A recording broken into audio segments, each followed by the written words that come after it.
Okay, I'm speaking with Ryan McMahon. He's a brother of ours from Fort Francis area. He's come down here to the Chippewas of the Thames Reserve. We were longtime friends. And I'd just like to ask you, Ryan, you're here. What's it like coming down here to southwestern Ontario and London, Chippewas of the Thames? Yeah, it was an honor to be asked. It's National Aboriginal Day weekend, and I was asked to come down here to help in some of the ceremonies and things that were happening with the memorial that was raised at the Mount Elgin Indian Residential School, and they had an honoring yesterday for them. So, I was a part of that, and this morning helped conduct a sunrise ceremony and emceed the powwow all day, and now we're hopefully doing a comedy show for a few hundred people here if it ever stops raining. Yeah. So it's an honor, and it's like a little life surprise every time you get invited to a new community. And for me as a comedian, because that's my full-time job is comedy, but so for me as a comedian, I get to go to places and discover things and meet people and get these teachings and share time with really amazing people. So it's been an incredible couple of days, and it's an honor to be asked to go anywhere. Yeah. So you're originally from Lake Couchiching, or Couchiching First Nation, and we met in Toronto. Right, I think it was like 1999 or something when we met, or 2000. It was a long time. Yeah, it was a long time ago. Yeah. And at that time, you were quite active in the arts community. Yeah. So maybe our listeners would like to know how you got involved. Yeah. And how you became to be known as Clarence Two Toes. Yeah. Well, as a young kid, I was always, sort of doing theater and trying to, I always knew what I wanted to do. The first time I saw Saturday Night Live, I knew what I wanted to do. I saw it and I went, what is that? And I wasn't allowed to watch it. And I was young enough that I couldn't even stay up until 10:30 on a Saturday because my parents would let me, but I would fall asleep around 8:30. I'd for sure, fall asleep before it would come on TV. And so sort of always had an idea of what I wanted to do. And the arts, I'm a big advocate of the arts for youth because it's what saved my life. Being able to be able to communicate ideas and to channel your energy into something positive rather than go the negative way, for me is what saved my life. And of course, as a teenager and a young man, I had my ups and downs with drugs and alcohol and different things, but it was the arts and the ability to be able to communicate ideas and put that tension into work that really is what brought me here today. And so when I do youth leadership and youth empowerment workshops, that's what I talk about now, is really empowering young people with a voice, whether it's through theater or poetry or hip-hop or art, visual arts. Whatever it is, it's the most positive outlet there is because it's reflective. Arts are reflective, so you have to really get in touch with who you are, in order to be an artist. And so that's why I'm an advocate for the arts for youth, because it really is important to feel true empowerment, which is giving voice to your feelings and emotions and your struggles and your celebrations, and so the arts are very important. Yeah. So the arts really were a healing medium for you as well. Very much at the same so. time, eh? Yeah, very much so. And you used that to go out and you became an entertainer, a professional entertainer, because you came to London. You were with a group called Tonto's Nephews. Tonto's Nephews, that's right. That was maybe 2001 or 2002. Yeah, right And we were doing sketch and improv comedy and live comedy, but it was very interactive. People could sort of give us suggestions and shout stuff out, and it was a real riot. But it was 99 when I moved to Toronto from college after I got my degree in theater, where I was very certain about what I wanted to do, and I just went, sort of 100% for my dreams, and failed a lot, in terms of, you think you land the big audition, and of course you don't, and you go through those ups and downs, and I've had many of those types of ups and downs, but sort of come out a little bit smarter, a little bit wiser to the business, and it's those failures that really determine your character. It's true. It's not the success that determines who you are; it's how you respond to the failure and the adversity you face. So. Exactly.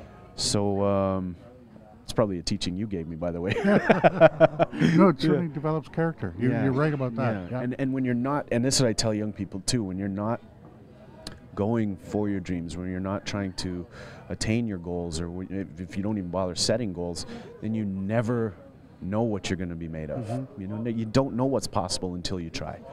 And many of our young people are still in that cycle of not trying. And so the youth empowerment and the youth leadership stuff that I do is all about being engaged in your life, trying. I'm not the funniest guy in the world. I'm not good looking. I don't have abs, you know. I'll never get cast in Dances with Wolves, the musical, you know. But I try. I try. And I teach myself how to do things. I taught myself how to build websites and stuff like that when I needed a website professionally. And I just really tried to look at it as a way. The way I looked at it was, you know, in a way that if I was going to fail, it was going to be on my terms. And so, you know, just being engaged and invested in your own life is important. And it's for me, it's for my community, it's for my family, it's for my kids. You know, I'm really trying to change the way people see us. You know, we teach people how to treat us, right? And I want to show that, you know, we're not all drunks and bingo players and these types of things, that we have in a very amazing and eclectic mix of people in Indian country. And so that's really the job for me of comedy, is holding up a mirror to the face of society and going, see, this is what we're about. Because we are an incredible peoples. We've been through a lot, and we're here, and that's a miracle. Yes. And so I know one of the first times that we were together was at the Traditional Awareness Gathering at the Native Canadian Centre of Toronto. You were the Master of Ceremonies, and here you are, the Master of Ceremonies at this powwow on National Aboriginal Day. So it's kind of you never know, you know, what you're going to be asked to do, and you know, the teaching that eagle feather says, you know, there's two sides. There's a spine that runs down that feather, but there's two sides to that feather. And you have a left or a right turn you can make at any point in your life, and you have decisions you make, and there's consequences to those decisions. There's consequences to your actions, and I think somehow I've made a few good choices in my life that have brought me to places that I never dreamed of. And being a part of traditional gatherings like this and doing different work in communities is something that I never imagined I'd be doing, but it's something that I welcome. It's a challenge because, you know, I fight against the pan-Indian thing too, where it's, well, this is how we all do it, and that's not true. Like today here, you know, we powwow different where we travel, we pray differently, we say and do different things, and so I get to, I'm really privileged that way, that I get to travel and learn these things and sort of be able to help out when asked. So it's a beautiful life. What I learned through all of this, and it's one of my favorite sayings, is life is good when you live a good life. You know, when you're living a good life, life is so good, and that's what I try to do now with my wife Marianne and my two daughters, and is just live a good life, and life rewards you. So beautiful. I know that you're in contemporary times. You've also became known as your alter ego, Clarence Two Toes. And you've been featured on APTN numerous times. And you've also now become involved with a tribe called Red, which is all the rage. They've been nominated for a Polaris. But you're featured on their CD, aren't you? Clarence Two Toes was the best accident that ever happened.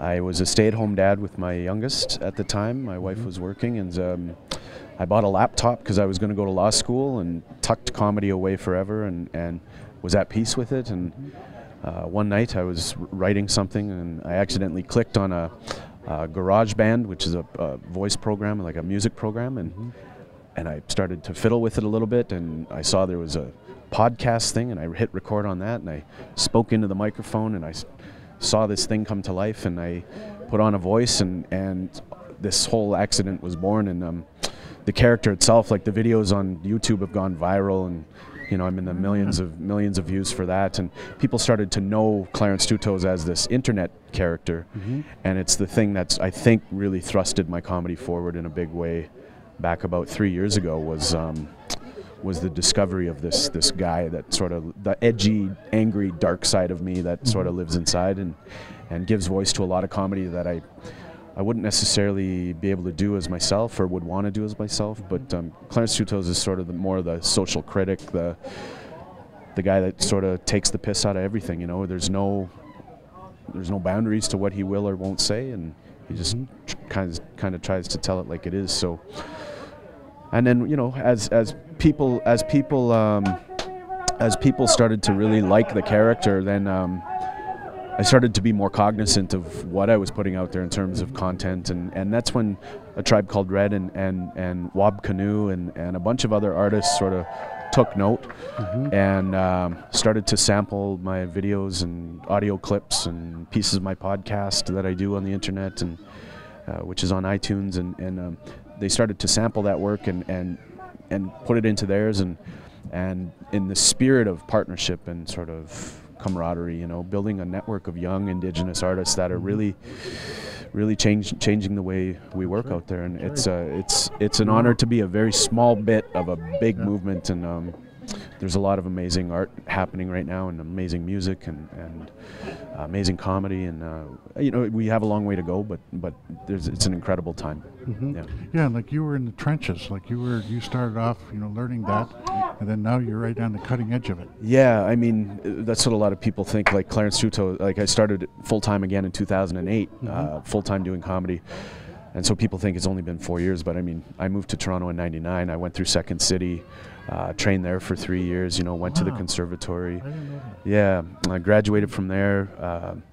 You know, have had my crack at an audition at Saturday Night Live, and sort of really done a lot. I mean, people don't see me in, you know, films or television because I choose to go a different way. I don't want to be a part of that scene unless it's my project type of thing, and because I'm so focused on a vision that I have for the work that I do, that I want to look back on this period right now where I've got the energy and I'm still young enough, relatively speaking, that I can get away with it. So yeah, to be a spoke in the wheel, sort of, so to speak, is an honor, and I take it very, very seriously. So. When's your special coming up?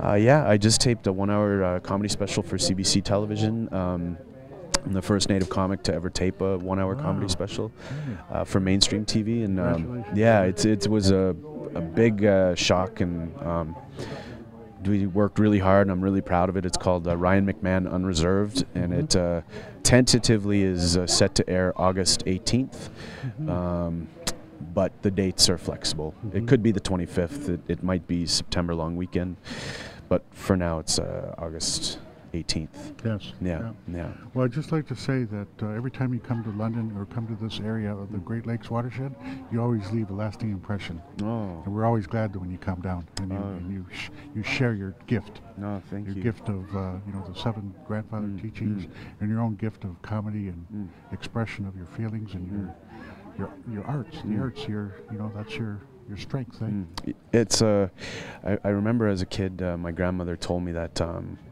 She said, you know, there's going to be a time where you're going to have to help people.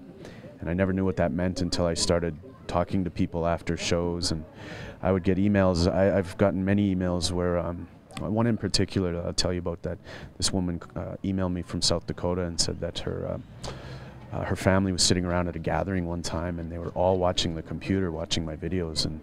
And they called their grandmother over and said, you know, come over here, Grandma. But their grandmother had been so sad for almost 2 years. Her husband passed, and she was all alone, and she would talk about wanting to go on to the spirit world to be with him. She was really down and out, and they brought her over to watch these videos, and she had such a good laugh that they emailed me and said that was the first time they saw her laugh like that in almost 2 years. And that's when I could cry thinking about it, but that's when I realized, you know, that there's a responsibility to the work as well.